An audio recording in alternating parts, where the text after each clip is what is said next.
Sarah from the National Trailer and Towing Association. And I'm Sam from Equi-Trek, specialist in equine transport.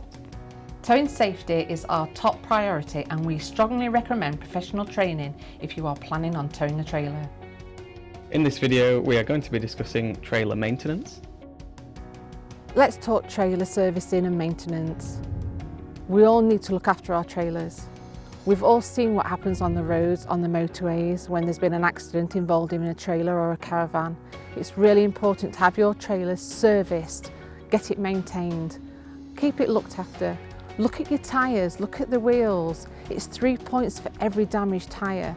That's 3 points onto your licence and that can soon add up. Look at the axles if you can.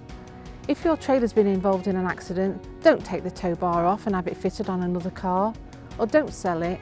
You don't know what that tow bar's been through.